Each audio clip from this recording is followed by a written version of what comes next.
Salutations, everybody. Welcome to the best damn movie-related show on the planet Earth, the John Campea Show, coming from right here in our quaint little studio. I'm, of course, your host, John Campea. I'm joined in studio today by our technical producer, Jonathan Voico. Well, no trucks have crashed into us yet. Fingers crossed. Writer, director, producer, Robert Meyer Burnett. Happy Star Wars Day. It's a fake. And may the 4th be with you, everybody. Special thanks to all you guys for joining us here today, especially to all you guys watching us live. Good to have you guys here. And this is, of course, the show where we talk about the things that we love. Movies and movie news, TV and Star Wars, all that good stuff. And let's not waste any time, guys. We got a lot of stuff to get through here today. So let's get things kicked off with this. Well, the highly anticipated sequel, The Devil Wears Prada 2, has made a massive splash at the box office, opening to a stunning $77 million in its first 3 days, making it one of the biggest openings of the year so far. Now, globally, the film has exceeded expectations by pulling in $233.6 million, beating its estimates of $180 million that were projected a few days ago, easily securing the #1 spot and ending the brief reign of Michael Jackson's Michael. Now, the film is directed by returning filmmaker David Frankel, and the sequel reunites the iconic original quartet of Meryl Streep, Anne Hathaway, Emily Blunt, and of course, the Tooch, Stanley Tucci. Super Tooch. Exploring Andy's navigation of a modern media landscape where print is dying and digital influencers rule. Now, the film's performance is being hailed as a triumph, with women making up 76% of the opening weekend audience. Now, despite a significantly larger budget, this one had a $100 million shooting budget. The original film had a $35 million budget. The sequel has already recouped its costs and then some, with just 48 hours gone so far. The film's got an A- cinema score, and get this, the original movie gained viewership over 400% on Disney Plus leading up to the release of the sequel, and analysts are predicting that the sequel will likely outgross the original's entire theatrical worldwide run in just the first 2 weeks. Now, the sequel's domestic opening of $77 million is nearly triple the $27.5 million debut of the original Devil Wears Prada back in June of 2006. In just 3 days, the new film has already earned 72% of the original's total global lifetime gross of $326 million. Now, as for Meryl Streep, at $77 million, The Devil Wears Prada 2 is now officially her biggest domestic opening ever, shattering her previous record. So at #1 is now The Devil Wears Prada 2, that took in $77 million. Into the Woods from 2014 took in $31 million on its opening weekend, and Mamma Mia back in 2008 took in $27.7 million. Now, while this is a huge success, this only ranks as Anne Hathaway's third largest domestic opening, trailing just behind her big blockbusters from the early 2010s, like The Dark Knight Rises, which made $160 million on its opening weekend, Alice in Wonderland from 2010, which made $116 million on opening weekend, and now, of course, The Devil Wears Prada 2 in 2026 with $77 million.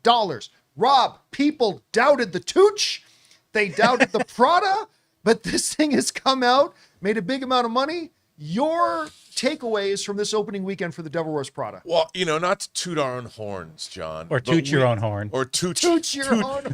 Not to toot Somebody's got to make that shirt. Somebody make that shirt. Not to super toot my own horn. I don't want to see what that's going to look like.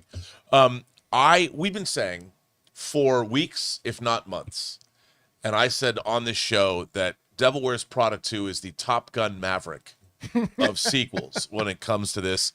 What do they call them? Legacy-quels?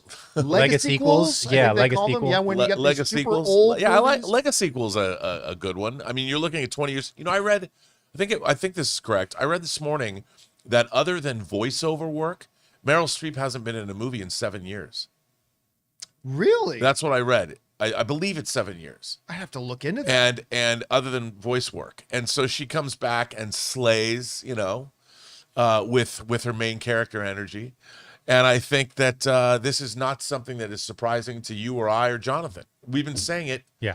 And your words, you've said it, don't sleep on Devil Wears Prada 2. How many times you said that? Oh, I mean, I've been saying it since the day they announced it. Of course. I mean, you just got to look at the popularity. Again, I told the story before, but the day the trailer the first trailer came out, which, by the way, reminder to everybody, the first trailer was the #1 trailer in all of 2025, more than any other movie. Devil Wears Prada 2's first trailer. And I remember Anne saw it, and I turned my head to go look at her to say, what did you think? And there were tears in her eyes. She goes, I got to get a hold of Jay-Lynn. Jay-Lynn's her friend, right? So she gets a hold of it. I'm crying. And it's like, yeah, this thing's going to be massive. It's going to be, and again, we never said it would guarantee be $1 billion film or anything, but a lot of people never thought it was going to be possible that in just Michael's second week that it would overtake Michael. Mm-hmm. And Michael, by the way, only dropped 44%. Yeah. That was a great second weekend for Michael. I have to tell you, I went to the Irvine Spectrum a couple of times last week, and they had some kind of a Devil Wears Prada 2 activation with lines. Like, it looked like a vending machine. Like, you would line up, and then you could go get the glasses, Meryl Streep's glasses. Like, and I didn't know how people knew about it. And apparently, if you got some golden ticket, you could go get a Devil Wears Prada 2 glow up. Remember at CinemaCon, they gave us the Devil Wears Prada glasses too, as well. But these, I think, were better versions of that. Oh, nice. You could get lipstick, and people were totally excited. I don't even know if they went and saw the movie. They were just in line outside the theater. I wanted to glow up. Guys, question is for you. What do you think about this? Devil Wears Prada 2 has taken over the top spot at the box office, $77 million in its opening weekend, nearly tripling what the opening weekend of the original was. Whatever you guys think about this, jump down into the comment section below and let us know your thoughts. All right, guys. With that down, let's move on to this. Director Craig Gillespie has now officially confirmed that the upcoming Supergirl movie will feature a leaner runtime than its predecessor, Superman, in the new DCU. The film is currently tracking at just under 1 hour and 50 minutes, or about 110 minutes, including the credits. Now, this makes it significantly shorter, nearly 20 minutes, than James Gunn's Superman, which clocked in at 2 hours and 19 minutes. The tighter duration suggests a more focused narrative pace for Kara Zor-El's solo debut, contrasting with the more expansive runtime used to establish the Man of Steel's return to the big screen last year. Of course, it was the first new film for the DCU. Now, while the shorter runtime is now public, Gillespie, who had previously directed amazing films like Dumb Money, I, Tonya, Cruella, and others, remains tight-lipped regarding any post-credit scene. Now, during a recent interview with Collider, the director stated that he can't tease any specific details about what it might entail or if it's even there, and this silence has only fueled significant speculation amongst the fans that the scene may serve as a bridge to upcoming DCU projects like the new Superman movie Man of Tomorrow. Rob, you hear him talk about the runtime. We've kind of speculated before about where it might come in, considering that Superman already did the heavy lifting of like setting up the new universe. Of course, we have Peacemaker doing that as well. What do you think about the runtime? Are you surprised that it's going to be shorter than Superman?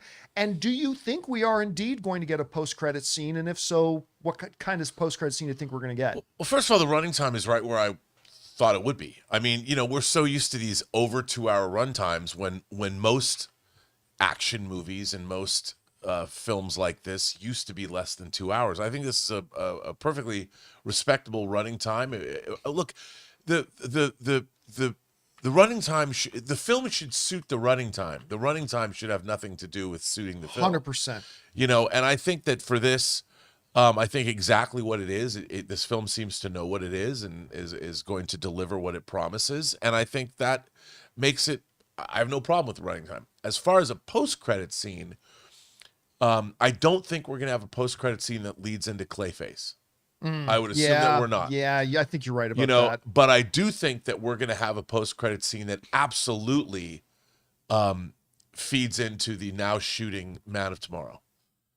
And if it's, if Brainiac is on his way to Earth, or we're going to catch a glimpse of that, I think it's going to end on that kind of a note, because that makes sense.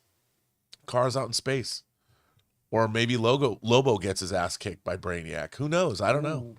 Yeah, listen, as far as the runtime goes, everything I've seen from Supergirl kind of suggests to me that this should be a little bit of a tighter, more thriller, less filler, like just have a good, enjoyable thing. And listen, let's not sleep on the fact that Gillespie is directing it, right? Right. Like Dumb Money was awesome.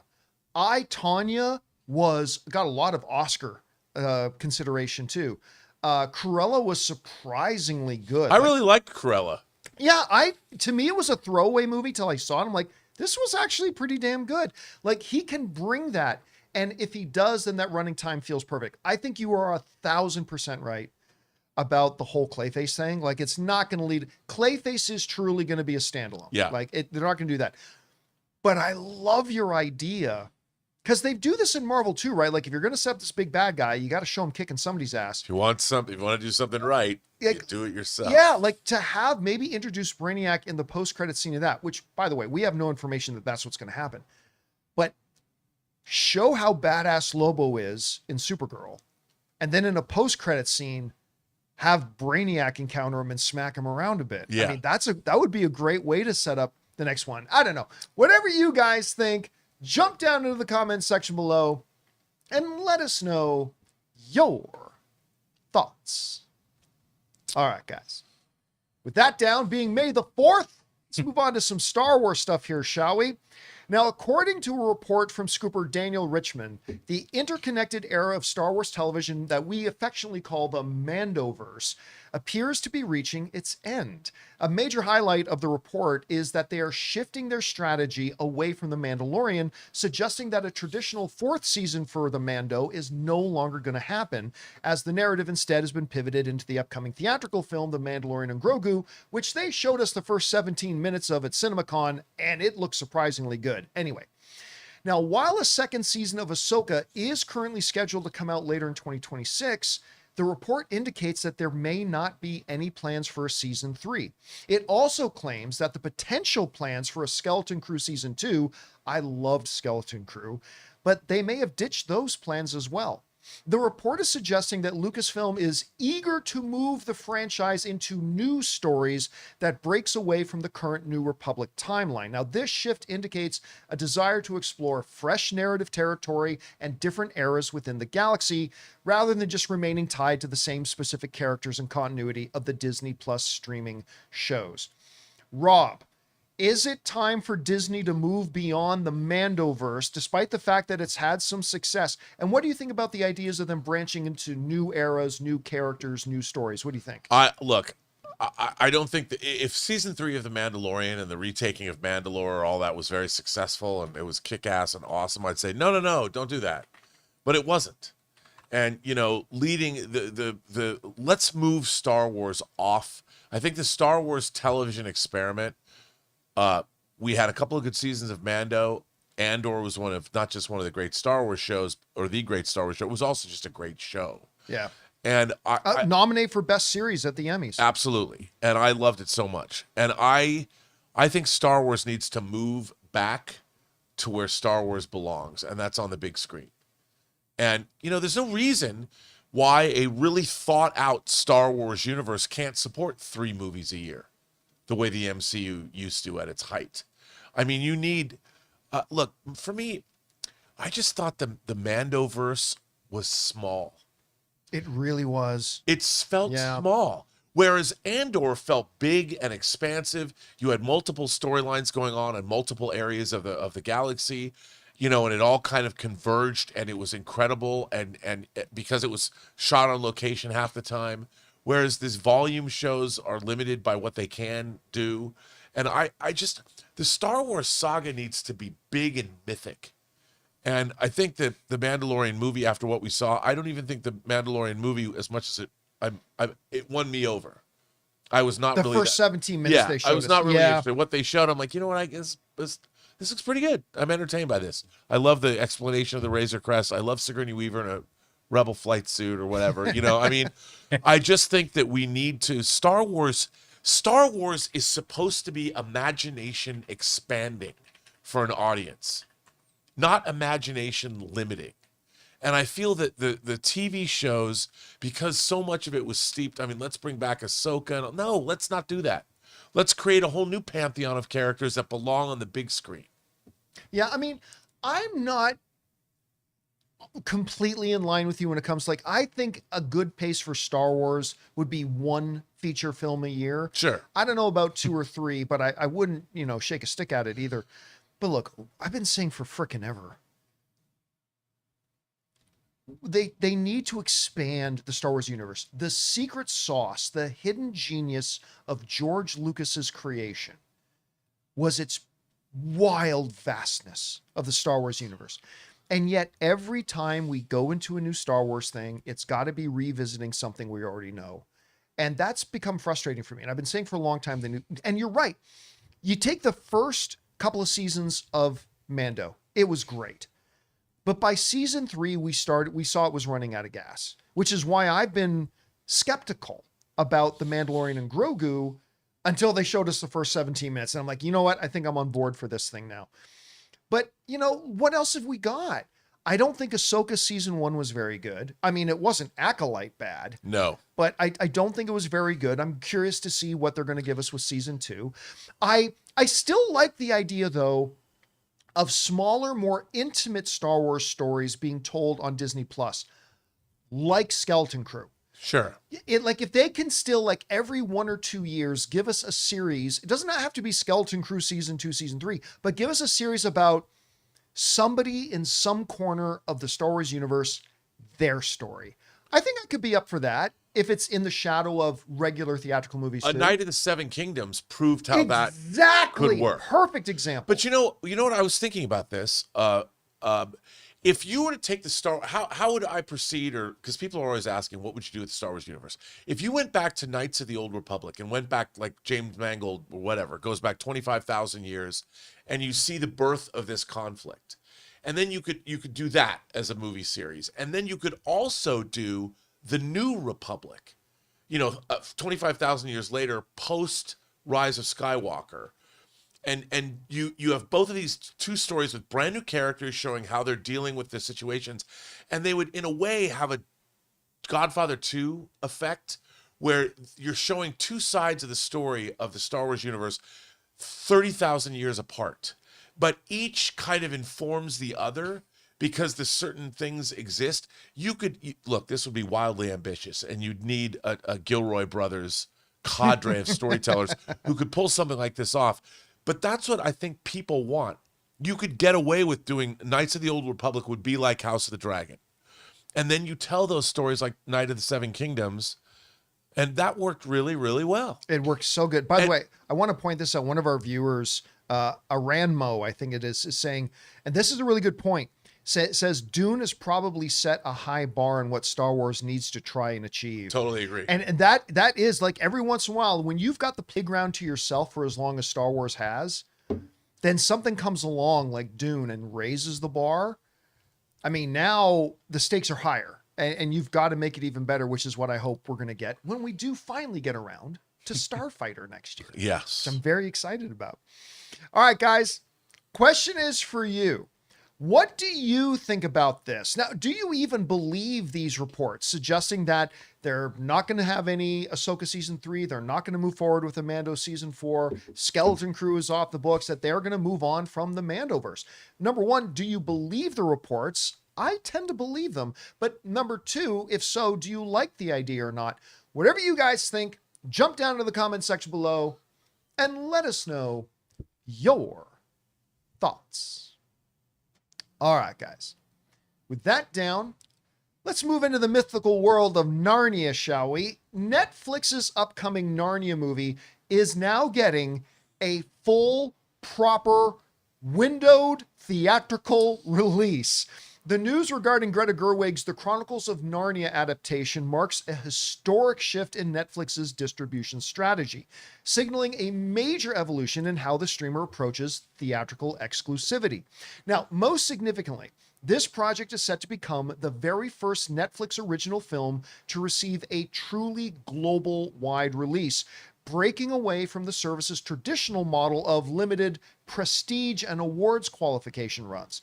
Now, by securing an IMAX launch date on February 10th, this movie will now have a full 51-day theatrical window before arriving on Netflix on April 2nd. Now, This represents a departure from Netflix's previous insistence on day-and-date releases or extremely short exhibition periods, positioning Narnia as a major cinematic event designed to directly compete with traditional studio blockbusters. Now, to put the scale of this 51-day window into perspective, it stands in stark contrast to Netflix's recent experimental theatrical efforts.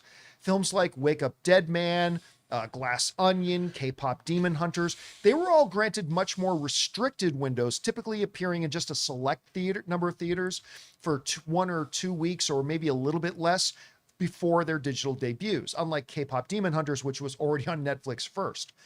This move not only underscores Netflix's confidence in Gerwig's vision for Narnia, but it also suggests a tactical pivot towards a wider theatrical strategy, which Netflix hinted at when they were pursuing Warner Brothers before Paramount got their hands on it. Rob, when you look at this, you and I were kind of giddy at the idea when Netflix was trying to get Warner Brothers that it looked like Ted Sarandos was starting to tune into the idea that theatrical would really be better for Netflix. I don't think it's a coincidence that they went through that process with Warner Brothers and now they're coming out and saying, not only is this going to get more than just a 1-week release, we're going to give this a global release and a 51-day theatrical window. This is a first for Netflix. How big of a deal is this? I think it's a huge deal because, Netflix was adamantly against theatrical releases, which, by the way, I don't think either one of us and Jonathan have ever understood why. I mean, it's like every metric in the world will tell you that a film that does well theatrically has more value on a streaming service. And if Netflix is going to be spending, I mean, The Gray Man, $230 million or whatever, like, to me, they're just leaving money on the table. Yeah. Look at the results that Amazon MGM had with Project Hail Mary. They've left it in the theater and it's made over $500 million. It's still earning money. It's closing in on $700 million. And that money is money that they wouldn't have gotten at all. And that pays for the entire production budget, marketing budget of the film. So it's a wash for them when they put it on streaming. So it's like they got a free movie out of it. Well, and on top of that, the other thing you and I have been saying forever is not only now is Amazon going to make close to $700 million that they wouldn't have made.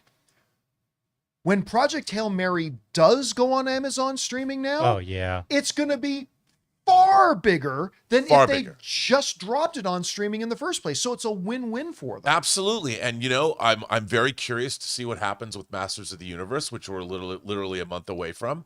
And I think that they might, assuming the movie is as good as we think it probably would be, trust in Travis, that they're going to have the same kind of results.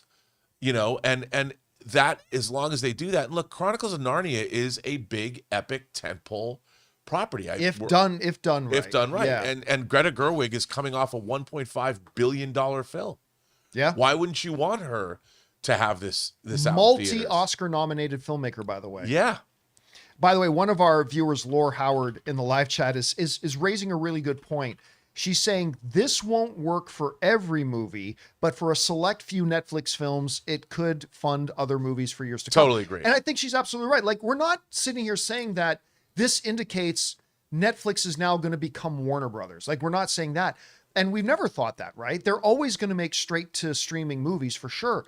But if they can every year start picking out 3, 4, 5 of their better films and decide to do full theatrical releases for them, that's good for Netflix.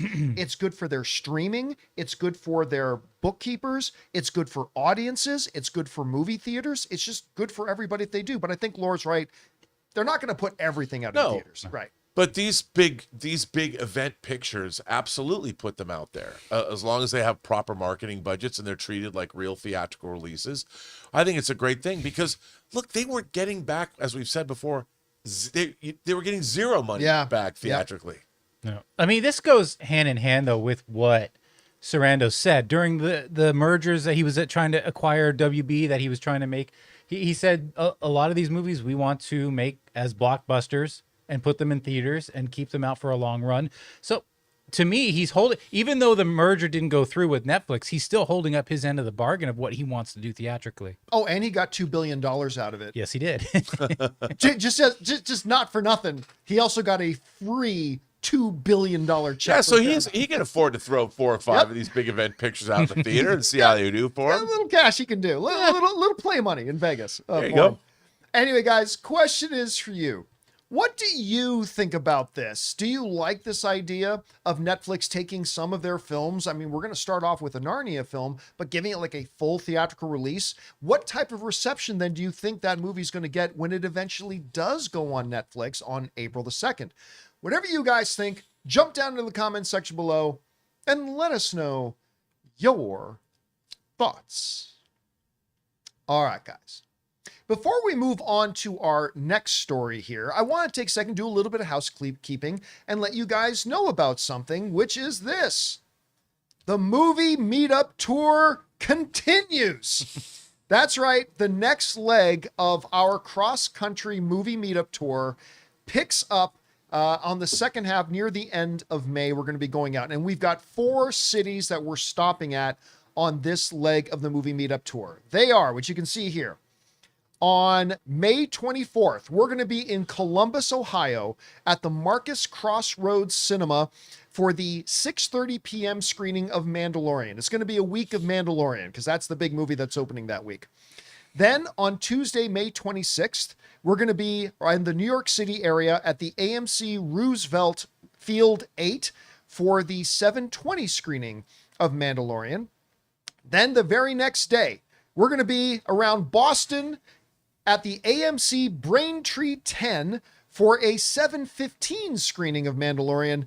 And then finally on Sunday, May 31st, we're going to be in the T-Dot, Toronto, Ontario, Canada at the Cineplex Cinemas Queensway and VIP for an undisclosed yet start time for Mandalorian and Grogu. The reason we don't have a time yet for that movie meetup is because they aren't selling the tickets yet for the 31st. So keep your eyes on those dates. Now, the way the movie meetups work are really, really simple. We're just going to be at that movie. If you want to go to that movie too, go to the movie theater's website, buy yourself a ticket for the same showing, and be in there with me and other viewers of the show. And then after the movie's done, we're going to hang out outside the theater for an hour or so to meet everybody quickly, take some pictures. And yeah, it's always a lot of fun. And listen, I think I've heard that the New York City one is already sold out. Oh, wow. But if you can't get into the screening, by all means, feel free to still come on out to the theater and meet us afterwards. Like I said, we're going to be hanging out there. So that is the next swing for the movie meetup tour, and we look forward to seeing all of you guys out there. I hope you like Mandalorian because you're about to see really it a hope I whole like it, lot. because if I don't, that reminds me of when we did a movie meetup tour when Tron Ares came out. Yeah. And we had 3 out of the 4 were Tron Ares screenings. I'm like, damn, I hope I didn't. And I didn't love Tron Ares. I didn't hate it. Right. Did not hate Tron Ares. But I didn't love it. I had to watch it 3 times. Yeah, man, if Mandalorian is bad, I'm going to be stuck with 4 screenings of that sucker. Here's hoping that the rest of the movie's as good as the first 17 minutes. All right. With that down, guys, let's move on to this, shall we? The Oscars, the Academy of Motion Pictures Arts and Sciences, has introduced a major shift in acting eligibility for the upcoming Oscars. Now, the rules are going to allow actors to receive multiple nominations in the same category. Now, before, an actor could only be nominated once per category, such as Best Actor or Best Supporting Actor. Now, they could be nominated in both categories, but they couldn't be nominated in the same category twice. This update to the rules brings the acting branch in line with other categories such as directing and cinematography, where nominees can be nominated in multiple times in the same category. Now, also, in a proactive move to protect the integrity of human performances, the Academy has also established strict guidelines regarding the use of generative AI. The new rules explicitly state for the first time that only roles demonstrably performed by humans and appearing in the film's legal credits are eligible for acting awards. Furthermore, the Academy has reserved the right to investigate the level of AI involvement in any submission in the writing categories to ensure that human authorship remains the central qualifying factor for both original and adapted screenplay honors. Rob, you go back, I think, what was it, 2006, when Leonardo DiCaprio was in both The Departed and Blood Diamond, and a lot of people thought he should have been nominated for Best Actor twice. Instead, for The Departed, they moved him to supporting category, which was ridiculous, and ran him for Best Actor in that. They don't have to worry about that anymore. Actors are now allowed to do that. You can be nominated for Best Supporting Actor twice. You can be nominated for Best Lead Actor twice. But also the AI stuff. The Oscars have now codified AI stuff. Human performances only, human written stuff only. What out of these things is standing out to you? Well, I like what they've done with the AI stance, that human only work. And I wonder how they're going to micromanage that. That's going to be interesting to see. Like, what does that mean? Can you use AI to outline something? I don't know. But the acting thing kind of perplexes me, because if I was an actor like Leonardo DiCaprio and I'd been in The Departed and Blood Diamond, and he nailed that accent, by the way. Blood Diamond. Yeah. So good. Jaimon Hansu's in that one too. Yeah, great. I like Blood Diamond a lot, but I wouldn't want to split my own votes. If people are going to vote, right. I mean, what I would like to see is, if you vote for an actor, like, let's say collectively, Leonardo DiCaprio on those two movies smoked the rest of the category collectively. But if you broke those votes apart, he didn't win. But together he did. I would be like, well, that's kind of a bummer. Like, people thought he delivered the great performances, but he didn't have enough votes in either category to win the category. I think that could be a danger. But isn't it true too, though? Like, let's take those two movies. Yeah. Let's say that you thought his performance in Blood Diamond was the best performance of the year. Sure. But you thought his performance, let's say the rules were different back then and he was nominated twice in the same category, but you thought his performance in, I just named it, The Departed, was only the fourth best performance of the year. If he wasn't nominated for Blood Diamond, or if you weren't going to vote for him for Blood Diamond, you wouldn't necessarily have taken your vote for Departed and given it to Blood Diamond, right? Like, you would have just given it to what you thought the next best performance was. That's true. In theory, right? Theory, that's true. That's true. But if the same actor gets nominated for two movies, I'd be like, well, that actor's versatile and amazing. He should win an Academy Award, even though. But you don't. That's the interesting thing about the award, though, right? You're not actually giving it to the best actor of the year. I know. You're giving it to the actor who gave the best performance in one particular movie. Yeah, that's why I think I would. So would. Split? Do you think it would split the vote? I think it would. I wouldn't want. I mean, it might not split the vote, because I think that The Departed, being directed by Martin Scorsese, probably had a little bit more. Did Ed Zwick direct Blood Diamond? Oh, I don't remember. But I think the movie has more prestige to it. I mean, not to diss Blood Diamond, because I quite enjoyed it. I own it. I own both of those movies. But I do think that there should only be one actor. I don't like it when actors compete against themselves in a category. That's weird. Well, the flip side of that argument could be like, well, that's not fair, because now there's only a select amount that we can have of nominations, and Leo took 2 of them. Yeah. How many is it? 5, or how many can be nominated each 5. Yeah. So now that only leaves 3. So he has But I would say then that's your own damn fault for not being That's better right. in your movie. Don't suck, and then you'll win. I mean, listen. To me, it's like saying, how do I put this? Yes, okay, I'll put it this way. If Timothée Chalamet, let's say that A Complete Unknown came out this year, okay? And we've got Dune 3 coming out. Yeah. If Timothée Chalamet legitimately gives a top 5 performance in both of those movies, And never mention the ballet. and then never talks about the place of ballet in our society today, stays far away from that, then I think he's earned to have 2 nomination spots.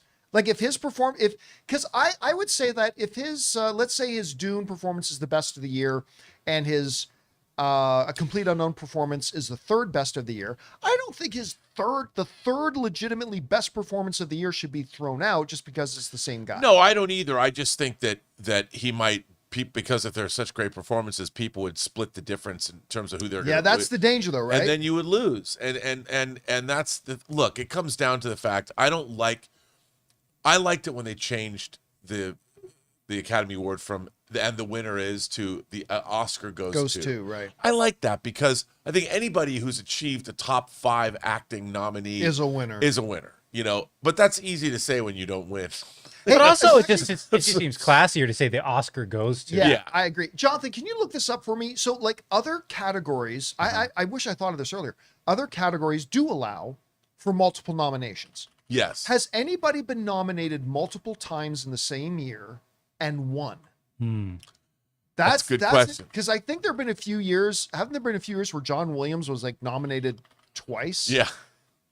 Or something like that. I'm just curious. And then didn't they change also there's something about the submission of the Foreign Film Awards? Well, see, this is the third one. I didn't include it in the story, but you're right. The third big change is, traditionally speaking, for a foreign film to be nominated for Best Foreign Film, or whatever they call it now, was International film. International. It used to be called Foreign Language Film. The country would have to submit it for eligibility. And each country could only submit one, and then the Academy would look at all the entries and pick 5 to be nominated. They've changed that now to, yes, you're eligible if your country submits you, but also you're eligible if your country doesn't submit you, but you win one of the qualifying major film festival awards. So that happened, I think, this past year, where like one of the foreign language films won like one or two of the big major festival awards, but it wasn't submitted by its country and therefore it was ineligible. Yeah. So they've changed that rule now. And I got to say, Rob, I like that, because if you're going to freaking win Venice, you should be eligible to be nominated for Best 100%. International Feature. Yeah. So, okay. So I think this is along the lines. So with director, writer, composer examples, Steven Soderbergh, and it was someone in our chat brought this up earlier. I brought it up on screen.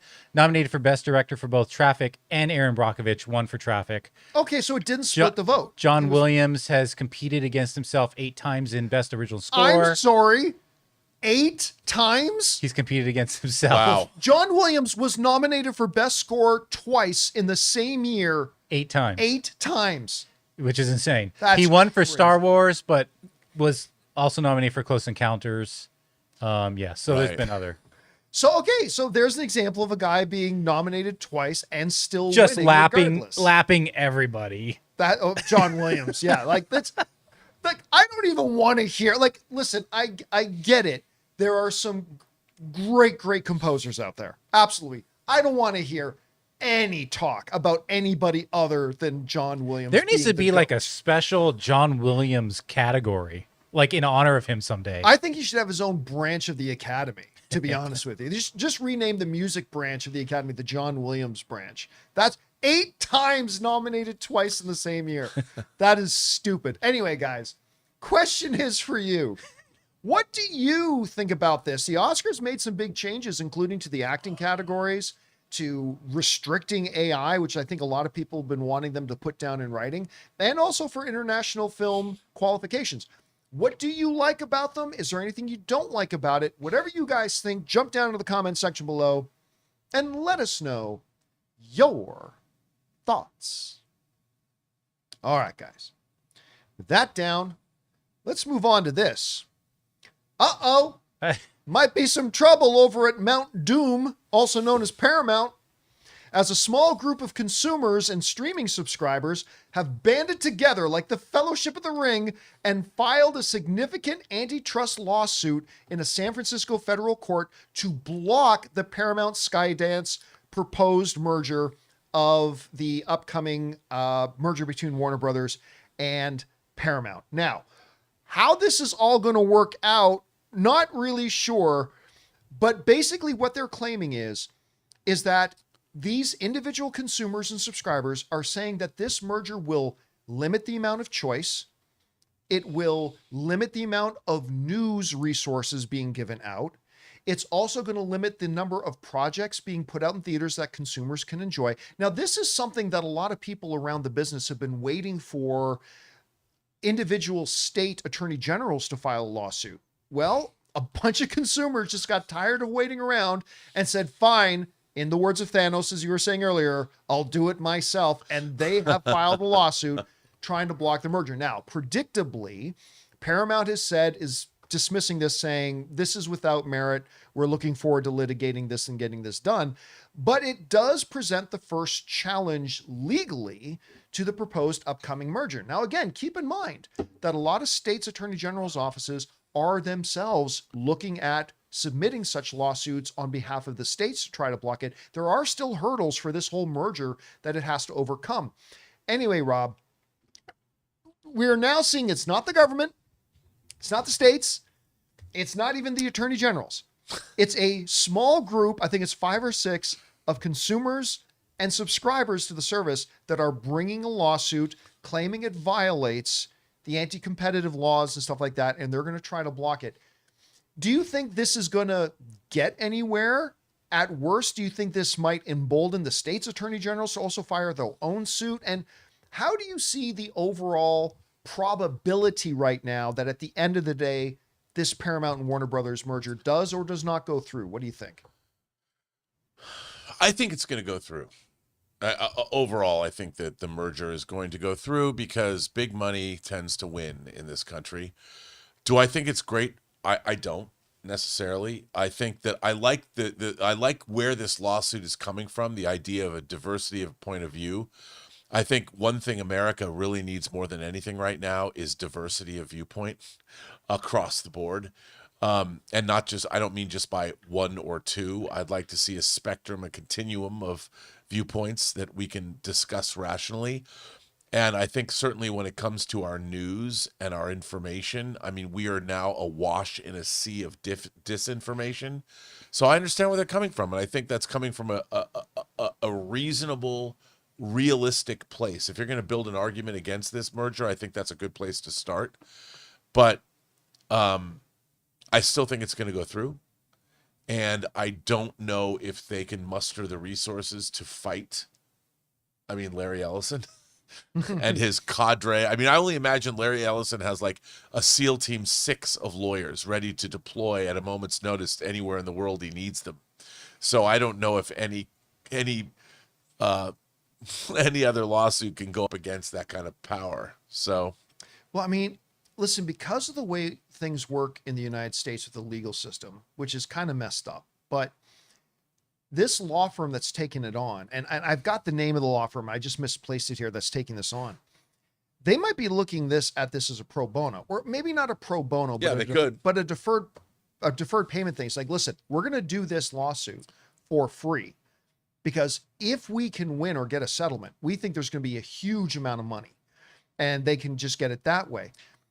So look, every once in a while, if Aaron Brockovich has taught us anything, every once in a while, a seemingly small lawsuit can really throw a wrench in things. Here's the bigger issue, though.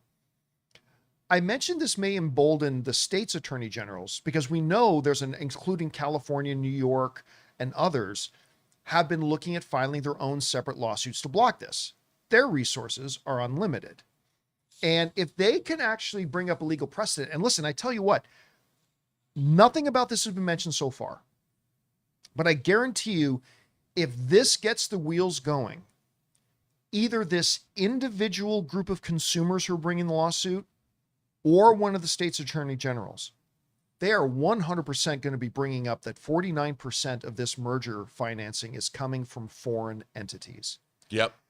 And true. That the idea that two of the largest news organizations, American news, how Americans get informed, CBS News and CNN, are going to be under 49% ownership of foreign entities, including, 35% from Middle Eastern entities, right? And I guarantee you they're going to bring that into court, and that's going to force depositions, that's going to force testimony. Listen, I still think at the end of the day, I'm like you. I think at the end of the day, this thing goes through. I think this thing gets approved. I think everything's heading in that direction. But lawsuits like this and others could hold up the merger potentially. Yeah. For years. Yep. And remember, while those years are occurring, Paramount is paying interest on loans and debts. Yeah. And it just gets expensive to the point that one of the writers in Variety suggested that at some point this just may become too sticky for the Ellisons to continue to want to pursue and just may drop out. Again, I'm not saying that's what's going to happen. I actually don't think it will. But it does raise some interesting questions here. So my guess is, I'm like you, I think at the end of the day, this thing does go through. But I do think this is a bigger deal than people may be giving it credit for. Yeah, that's true. And we'll see how it turns out. Guys, question is for you. What do you think about this? I mean, if nobody else is going to stop it, a group of 4 or 5 or 6 streaming subscribers and consumers decided we're going to sue them. Do you think anything's going to come out of this? Whatever you guys think, jump down to the comments section below and let us know your thoughts. All right, guys. With that down, let's move on to this, shall we? Well, today being May the 4th, and with so many people writing in telling me I needed to watch Maul, Shadow Lord, what better time for us to do a review of the entire series than today when the series finale dropped? It's Star Wars Day. Let's talk about it. So, let me give you a little bit of context here. I have not started watching Maul, Shadow Lord until just a few days ago because, to be honest, wasn't interested in it. I mean, I love the Darth Maul character, and I love Sam Witwer, who brilliantly does the voice of Darth Maul and others in the Star Wars universe. But to me, it was why are we continuously going back to a character that we know dies and has died multiple times, and we keep trying to find slivers of time. Ooh, we haven't told a story about this 7 minutes of Darth Maul's life. He's becoming the Loki of Star Wars. It's becoming the Loki of Star Wars. But everything is prequel. Prequel. It's like we already know where everything goes, so I wasn't really interested in it. Now, a lot of you guys told me, John, Maul's really good. You got to make sure you check it out. And I knew they were dropping its finale today, so I decided to get caught up on it, and I've now watched the entire series. And I will say this. My God, it's awesome. It's so good. I'll say this right now. I usually like to marinate on something for a while until I put it in place of like all-time ranks or whatever. This is the best Star Wars animated thing ever. And I include Rebels in that. Rebels was my favorite Star Wars. Why do you think that is?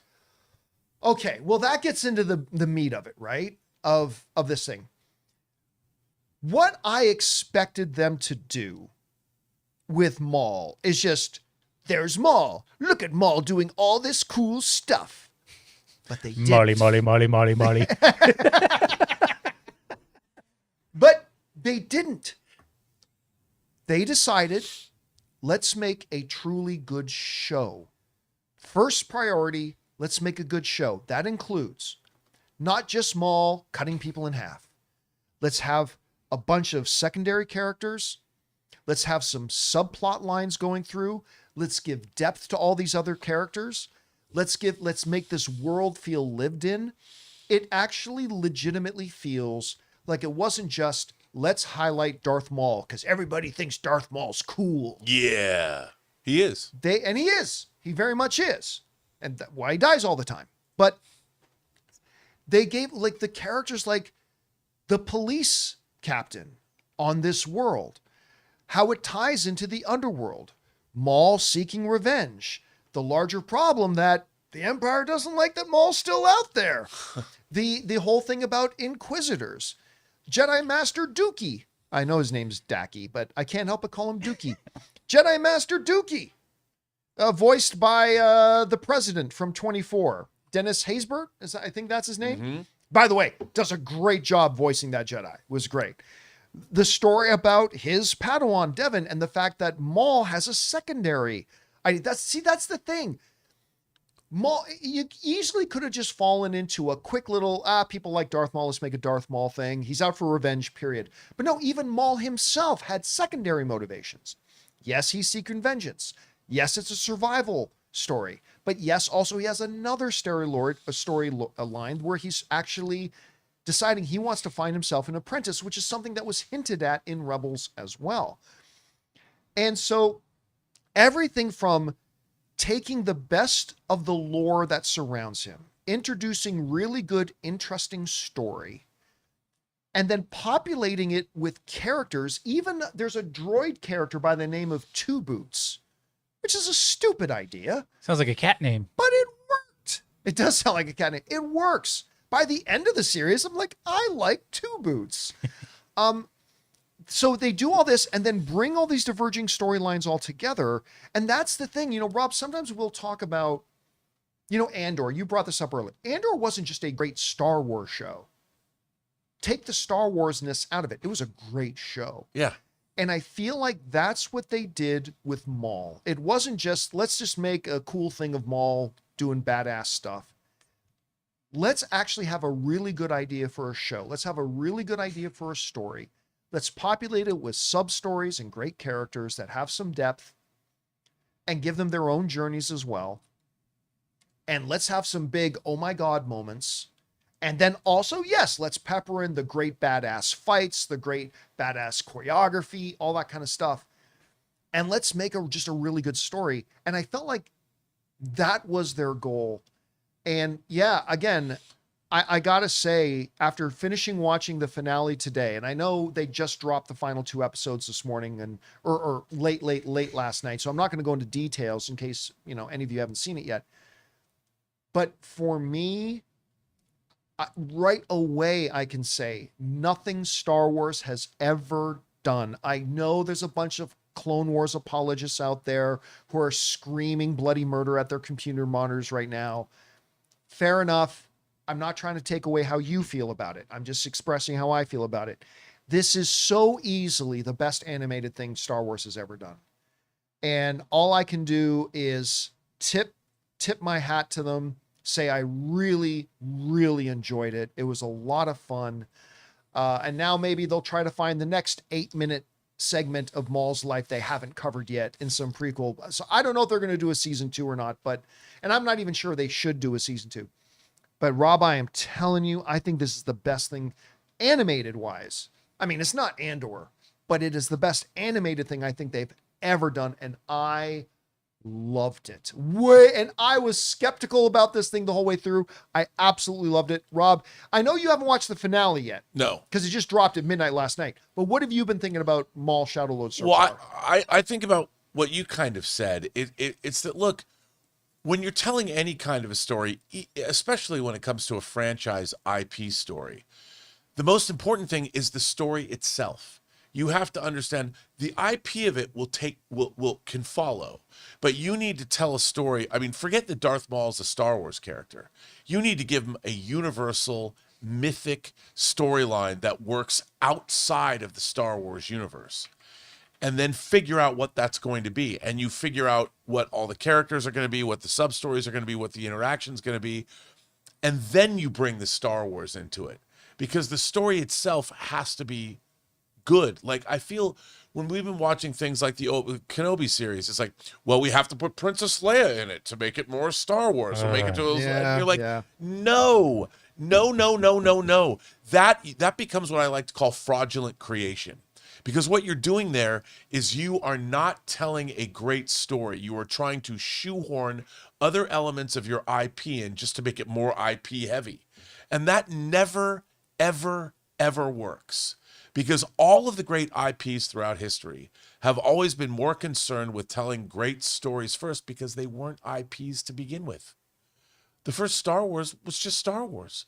And that should, even though you now have a successful IP, that philosophy should never change. You should never think, well, we have this great IP we have to protect, so we're going to put the IP first. No, put the story first. If you put the IP first, you will always fail.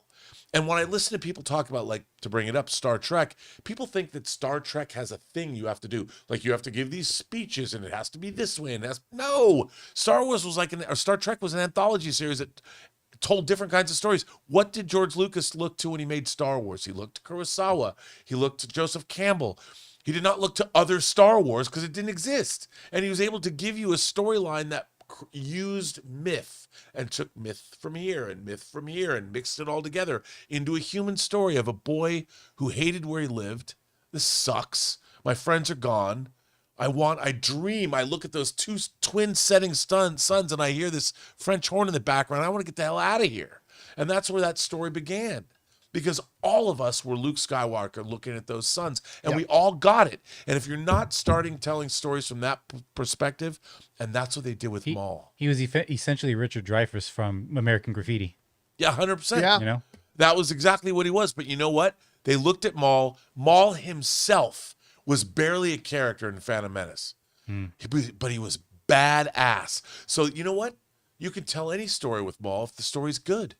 And that's what they realized. This is the perfect example of how to make an IP character work.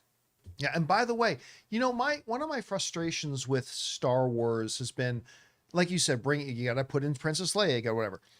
They did a little bit of that in Maul, but they did it in a way that absolutely was necessary. Yes. And felt like, I'll just let you know, in case, even if you haven't seen the final two thing, this isn't going to give any of the plot away.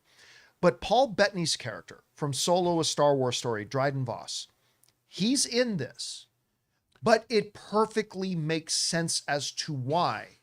Like, it would actually, knowing what we know about Maul's past, it would almost seem kind of funny that he wasn't there. You know what I mean? So they do that, like they do frustratingly in other Star Wars stuff, but they do it in a way that was logical and served the story. Yep. Rather than the story just serving as a vessel to cram in. But that's what I mean is that you can do that. That's great IP storytelling. But when you're trying to come up with a story and say, well, we have to add Princess Leia in it.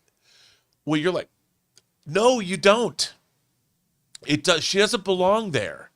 And in this case, this would have been a character, as we saw in Solo, that in the milieu of Maul, this is a character that might show up. You just have to figure out a reason to justify his appearance. And it makes sense. That's different. That's the reverse of what they've tried to do. Well, it's Star Wars, so we have to put all these things in it. No. By the way, I'm being told by a bunch of people in the live chat that they've actually already greenlit season 2. So I guess we are getting it. But by the way, I am going to point this out. And this is only for any of you who've already seen the finale. But am I going crazy? I felt like they didn't finish the finale. Because there are a number of shots. Tell me in the live chat, those of you guys who have seen the finale, there are a number of times when they do establishing shots, like wide shots, where it's like, that's just a matte painting. That like it almost feels like something went wrong and they couldn't finish in time. And there were certain scenes where instead of doing the proper animated background of the cityscape or whatever, they literally just put in a concept matte painting. And again, guys in the live chat, let me know if you noticed that too. Somebody's saying that was throughout the season. I never noticed it in throughout the season as I did it at the very end. The animation I noticed it felt like it had almost like that paintbrush. Yeah, but sometimes it felt out of place because it would be in a shot where the paintbrush matte painting feel was the background, but other elements in front of it felt like it was in the regular style. Regardless, who cared? It was great. The damn thing was great. And again, something happens in the final episode that was like, okay, business is about to pick up. I just thoroughly enjoyed it. I, again, love the characters, love the story. I love Rob being pleasantly surprised by movies or shows that I'm skeptical about. It's one of my favorite things in all of entertainment. When I go into something that I'm kind of skeptical about, 9 times out of 10, it disappoints as I expect. But that 1 time out of 10, when it completely shocks the hell out of me, and Maul Shadow Lord completely shocked the hell out of me. I really enjoyed it. And a big thank you to all of you guys who have been writing in over the past month or so saying, John, you should really check out Maul Shadow Lord.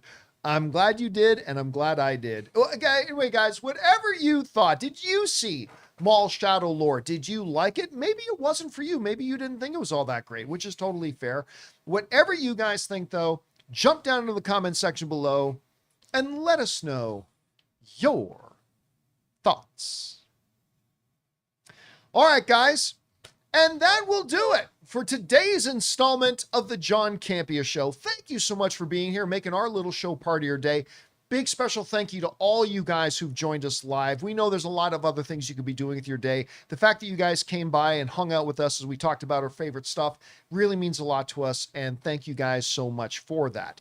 Hey, if you guys have some topics or issues you want to bring up and for us to discuss, join us a little bit later this afternoon for when we do our next installment of Open Mic. I will be posting that live event here in just a little bit, and that will be at 4 p.m. Los Angeles time today, about 3 hours from now, or what would that be? 7 p.m. New York time, if you guys are going to come by and join us for that. I want to thank, of course, our technical director, Jonathan Voico. See you guys soon. Writer, director, producer, Robert Meyer Burnett. Good to be here. Thanks so much for being here, guys. My name is John Campea, and until next time, my friends,